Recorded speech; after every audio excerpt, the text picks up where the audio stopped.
Hi, my name is Janet Minke. I'm with Alliant National Title Insurance Company. We're a regional underwriting company. My role with the company is Vice President in charge of underwriting support services, which besides answering questions for our agents, I also do teaching and training. I have been in the title insurance industry since 1970.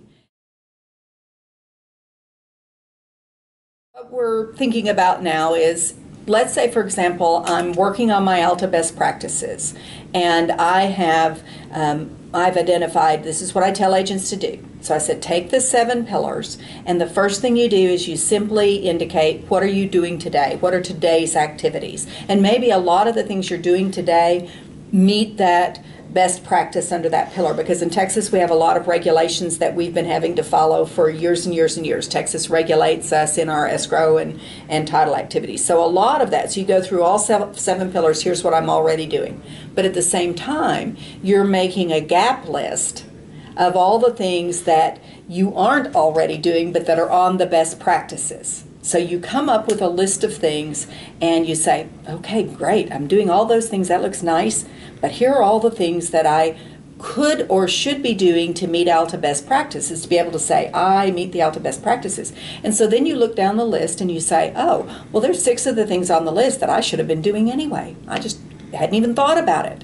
And maybe you then go out immediately and see, what do I need to do in order to do that? And here's where you may begin to look for third-party vendors to assist you and begin to evaluate which vendor might be the best one. So maybe there's only one in the marketplace that does that one thing. All right, so let's just say there's only one in the marketplace that does that one thing, that keeps track of all my licenses and keeps track of all my third-party vendor licenses. And you say, well, okay, they're the only one, but does it make economic sense for me to use a vendor to do that or to do it myself?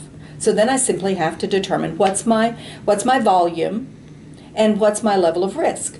So if, for example, I have my own license and I have 2 licensed escrow officers and I hire a mobile notary twice a year, does it make any sense for me to need a third-party vendor? And the answer would be, well, no. But what if I have 12 or 15 escrow officers and they come and go because they get other jobs other places, and I send out 15 or 20 mobile notary packages a week?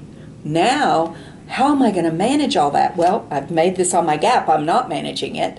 So now, is there a vendor? And what's the price to me for using the vendor? All right, and how easy is it for me to interact with the vendor? And how easy is it for the people that I'm trying to manage to be able to interact with the vendor as well? So those would be the questions I'm asking.